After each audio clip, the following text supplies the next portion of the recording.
Mutual fund या stock market में आपका पैसा 20 से 50 गुना हो सकता है। ये चीज आपने हमेशा सुनी होगी कि लॉन्ग टर्म के लिए इन्वेस्ट करो, लेकिन सच्चाई क्या है? और 20 से 50 गुना अगर आपको पैसा स्टॉक मार्केट से बनाना है तो वो पता कैसे चलेगा कि ये प्रैक्टिकली पॉसिबल है या नहीं? लास्ट 20 साल में क्या हुआ उसको छोड़ करके आने वाले 20 साल में क्या हो सकता है, करंट स्टेटस क्या है, ये डिटेल में बताऊंगा मैं आपको इस वीडियो के अंदर। और अगर आप एक्चुअल में इंडिया से प्यार करते हो तो ये वीडियो आपके लिए इंपॉर्टेंट है, क्योंकि यहां पे कुछ एक्शन आइटम है जो एक्चुअली आपको करना चाहिए, जिससे आप एक्चुअली में वेल्थ बना पाओगे इंडिया में। सो मेरा नाम है अभिषेक उपाध्याय, आप देख रहे हो कॉफी थिंकर्स। अगर आपको प्रैक्टिकल, नॉलेजेबल, ऑन ग्राउंड वाली वीडियोस पसंद है तो ये चैनल आपके लिए है, क्योंकि यहाँ पे हम हवा हवाई के नंबर नहीं, प्रैक्टिकली क्या पॉसिबल है उस पर डिस्कस करते हैं। तो अगर आप नए हो इस चैनल पे तो प्लीज सब्सक्राइब कर दो, पुराने हो तो वीडियो को लाइक कर दो, क्योंकि यूट्यूब के हिसाब से 70% लोग रोज ये वीडियो देखते हैं लेकिन सब्सक्राइब नहीं करते। सो प्लीज कर दो, आपके लिए फ्री है। तो इस वीडियो को 3 हिस्सों में तोड़ा हुआ है। पहला हिस्सा है करंट सिचुएशन, सेकंड क्या प्रॉब्लम है, तीसरा क्या सॉल्यूशन है,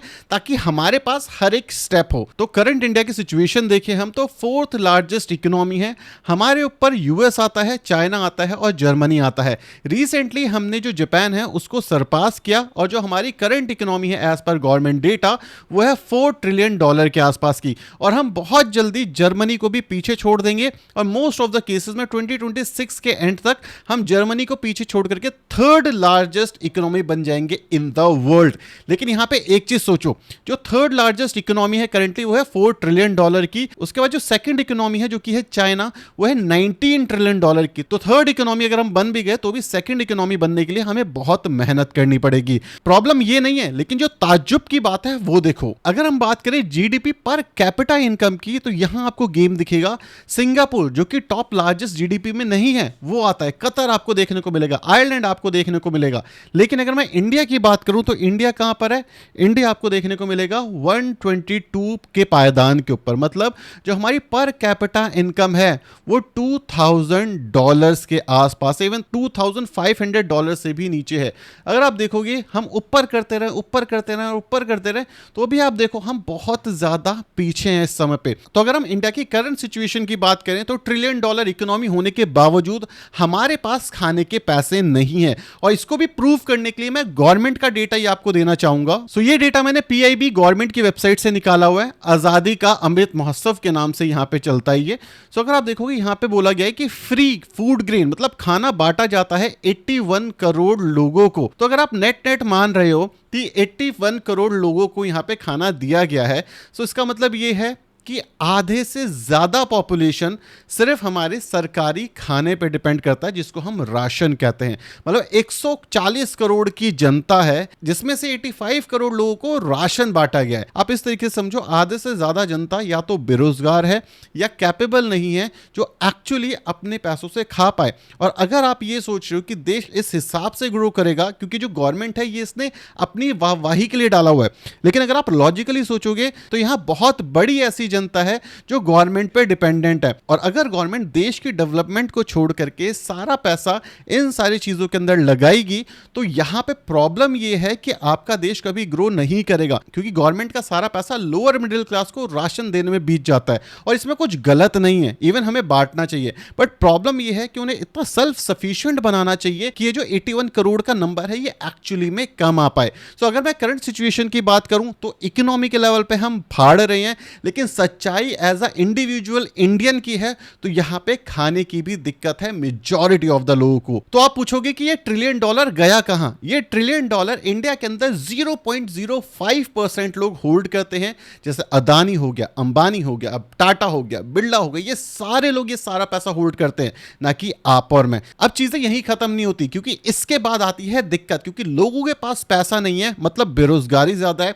और किसी देश के अंदर अगर बेरोजगारी ज्यादा है और देश के जो लोग हैं वो यंग हैं, क्योंकि 30 की एज एक एवरेज एज है इंडिया के अंदर, मतलब हम यंग जनरेशन है, जॉब नहीं है, तो अब शुरू होती है एक एक्चुअल प्रॉब्लम जो मैं दिखाता हूं। सबसे पहली और आजकल नॉर्मल प्रॉब्लम है, उसको बहुत ज्यादा हाईलाइट किया जा रहा है और आपको भी करना चाहिए, वो है सिविक सेंस। अगर आप देखोगे इंडिया में लोगों के पास बेसिक ह्यूमन टेंडेंसी नहीं है कि सामने वालों को वैल्यू करो, उन्हें रिस्पेक्ट करो, उनकी जो प्रॉब्लम है उसको समझो। इवन अगर आपको आपसे नीचे कोई इंसान मिलेगा तो उसकी वैल्यू उतनी ही करनी है आपको जितनी आप अपने ऊपर के लोगों की करते हो, और इसको कहते हैं बेसिक सिविक सेंस। अगर कोई हैंडीकैप इंसान आपके सामने से जा रहा है तो आपको अपनी गाड़ी रोकनी है, इसको कहते हैं बेसिक सिविक सेंस। रोड पे चलते हुए गाली गलौज नहीं करनी, इसको कहते हैं बेसिक सिविक सेंस, जो कि इंडिया के अंदर से खत्म हो गया है। आपने इस लेडी को बहुत ज्यादा वायरल होता हुआ देखा होगा। ये क्यों हुआ था? क्योंकि यहाँ पे जो यूएस है वहां पे ये शॉपलिफ्टिंग करते हुए दिखी थी, मतलब सामान उठाया और पैसे नहीं दिए और चुपचाप निकलने की कोशिश कर रही थी, जिसमें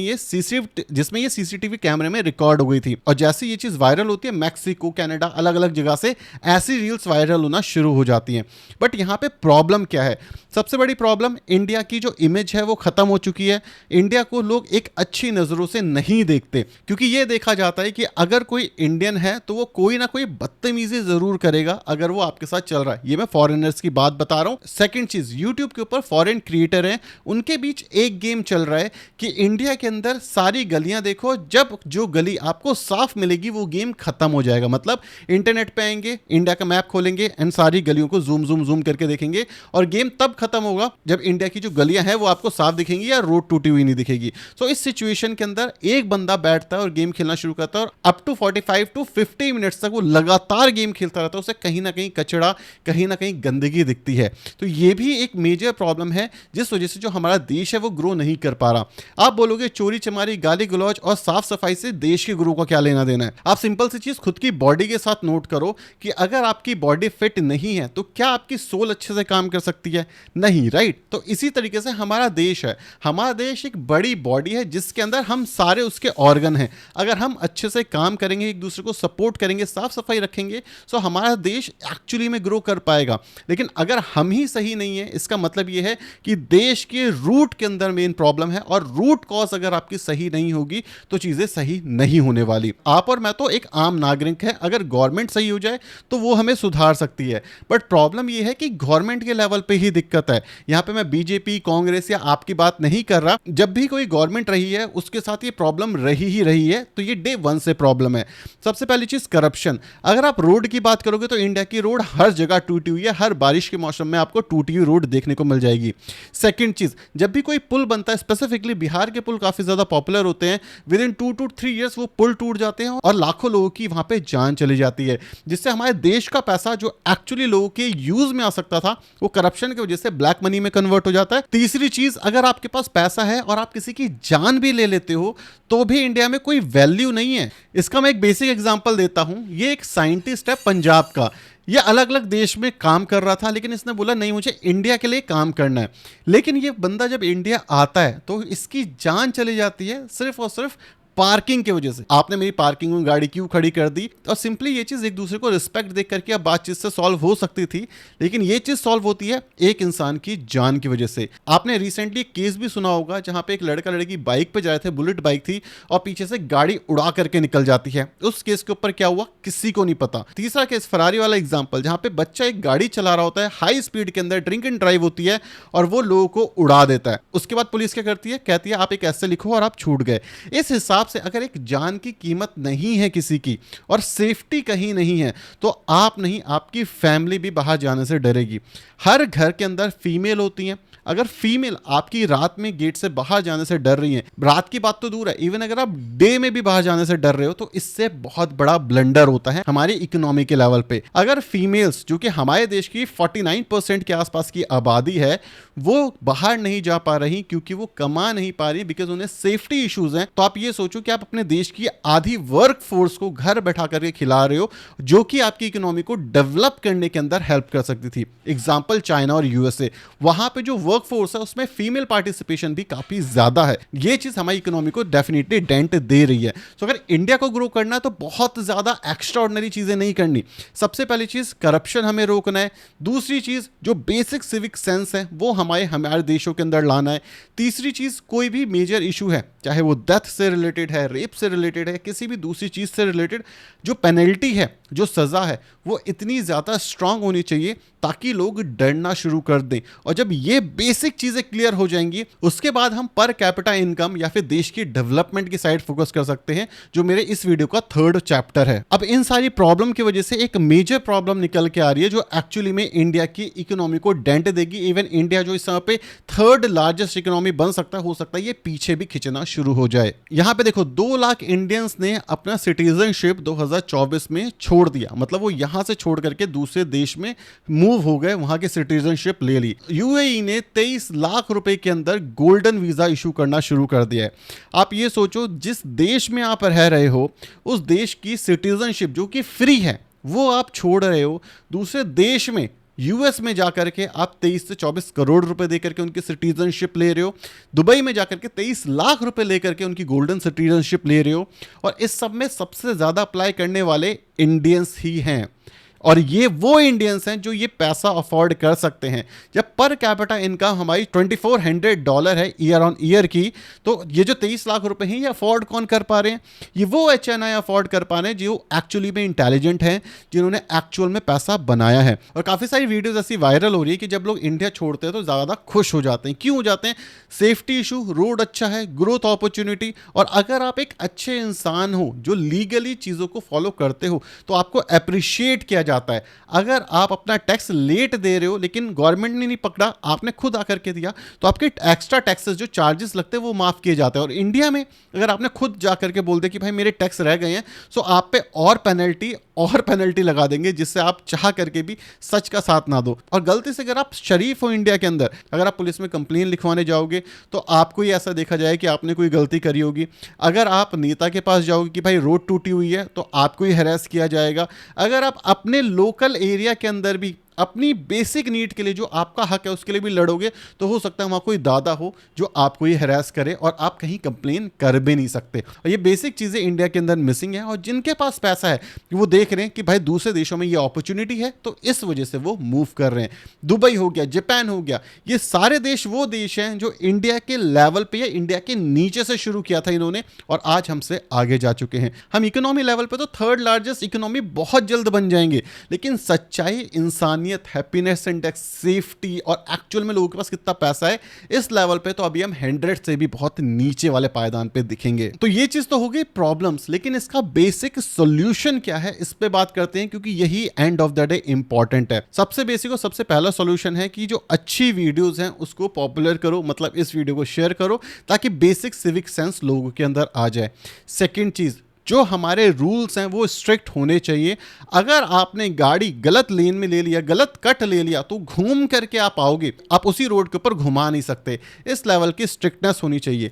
जो अच्छा काम कर रहा है, मतलब एक एंटरप्रेन्योर था जिसने IRCTC की वेबसाइट को इतना फास्ट कर दिया था एक ऐप के थ्रू, जिससे टिकट बुक हो पाई थी, जिसके लिए वो चार्ज कर रहा था, उसको उठा करके पेनलाइज कर दिया, उसको उठा करके सजा दे दी। ऐसे दिमाग वाले बंदे को वेबसाइट डेवलपमेंट, अपने कोर फंडामेंटल को स्ट्रॉन्ग करने में लगाना चाहिए, क्योंकि उसने ऑलरेडी वो प्रॉब्लम सॉल्व कर दी जो IRCTC की वेबसाइट पे थी। तो ऐसे दिमाग वाले लोगों को सजा देने की जगह अप्रिशिएट करना चाहिए और सही रास्ते पे ला करके अपने कामों में लगाना चाहिए। 3rd इंपॉर्टेंट चीज, अगर देश को ग्रो करना चाहते हो तो अच्छे दिमाग आपको हायर करने पड़ेंगे। और अच्छे दिमाग कैसे हायर करोगे? ज्यादा पैसा देकर के उन्हें। दूसरे देश जो हमारे देश के अच्छे दिमाग, इंटेलिजेंट लोगों को ज्यादा पैकेज देकर के अपनी साइड अट्रैक्ट करते हैं, हमें उन्हें ज्यादा से ज्यादा पैकेज दे करके अच्छे से अच्छी पोजीशन देनी चाहिए, अपॉर्चुनिटी देनी चाहिए, जिससे हमारा देश ग्रो करे। और एक ऐसा एजुकेशन सिस्टम बिल्ड करना चाहिए जो एक्चुअली में हमारे देश को ग्रो करने में हेल्प करे। ये जो अंग्रेज हमारे देश के अंदर सिस्टम छोड़ के गए थे एजुकेशन वाला, वो अब काम नहीं करता। इसके ऊपर एक डेडिकेटेड वीडियो मैंने बनाई है, लिंक आपको कमेंट सेक्शन में मिल जाएगा। हाईली रिकमेंड करूंगा कि वो वाली वीडियो जरूर देखना, उससे आपको काफी ज्यादा हेल्प मिलेगी एजुकेशन सिस्टम का जो एक ट्रैप है इससे निकलने के अंदर। तो आई होप आपको इंडिया की चीजें क्लियर हो गई होंगी। लेकिन अभी भी एक क्वेश्चन है कि ये सारी चीजें मेरी स्टॉक मार्केट इन्वेस्टिंग से कैसे लिंक्ड हैं। पर कैपिटा इनकम ग्रो कर रही है धीरे धीरे। जो आपकी देश की ग्रोथ है वो सिर्फ टॉप नॉच लेवल पे नहीं, नीचे से भी ग्रो कर रही है, तब आपका पैसा बनेगा। आप ये समझो सिर्फ ऊपर के 10% लोगों को बेच करके हमारी जो इकोनॉमी है वो 4 ट्रिलियन की हो चुकी है। जो 90% इंडियंस अभी भी बचे हुए हैं, जो किसान हो सकते हैं या कोई भी छोटा मोटा काम कर रहे हैं, वो अगर उनकी पर कैपिटा इनकम बढ़ा दी जाए तो सोचो किस लेवल की डिमांड जनरेट होगी। ये जो चाइना आज चाइना बना है, क्या वो टॉप 1% से बना है? नहीं, वो एक्चुअली नीचे के 90% लोगों से बना है जिन्होंने एक्चुअली अपनी इकोनॉमी के अंदर ग्रोथ दी है। स्टॉक मार्केट में अगर आप पैसा अगले 20 साल 30 साल 50 साल में बनाना चाहते हो तो उसका एक सिंपल सा रूट ये है कि हमारा देश ग्रो करे, क्योंकि देश ग्रो करेगा, देश की कंपनियां ग्रो करेंगी, देश की कंपनियां ग्रो करेंगी, उनका स्टॉक प्राइस ग्रो करेगा, उनका स्टॉक प्राइस ग्रो करेगा तो आप पैसा कमाओगे, और आप पैसा कमाओगे तो अगेन आप कंज्यूम करोगे और वो पैसा वापस से सिस्टम में जाएगा। तो ये सारी चीजें लिंक हैं आपकी 20 साल की इन्वेस्टिंग से। तो अगर आप ये कहते हो कि अगले 20 साल में या अगले 30 साल में आपका पैसा 20 से 30 गुना 40 गुना होगा, तो इसका मतलब ये है कि आप ये कहते हो कि इंडिया यहां से 20 से 30 गुना 40 गुना बढ़ेगा। ओनली इन दैट केस आपका पैसा 20 से 40 गुना बढ़ेगा, अदरवाइज ये बढ़ना ऑलमोस्ट नेक्स्ट टू इम्पॉसिबल है। तो आई होप आपको डिटेल समझ आ गई होगी कि जब आप लॉन्ग टर्म इन्वेस्टिंग की बात करते हो तो उसके पीछे का पूरा फंडामेंटल क्या है और ये पूरा फंडामेंटल कहां से आएगा, तब आप जाकर के 20 साल में पैसा बनाओगे। ठीक है, तो आई होप आपको चीज़ें क्लियर हो गई होंगी। वीडियो पसंद आई तो वीडियो को लाइक और चैनल को सब्सक्राइब कर देना। और अगर आपको लगता है कि 20 साल में पैसा बनेगा, इसका मतलब है 20 साल में इंडिया बढ़ेगा। और अगर आपको पैसा मिलता कि भाई इंडिया छोड़ करके जाओ, तो आप जाते या नहीं जाते, या क्या चीज़ आप सही करना चाहोगे अगर आपको मौका मिले तो। Thank you.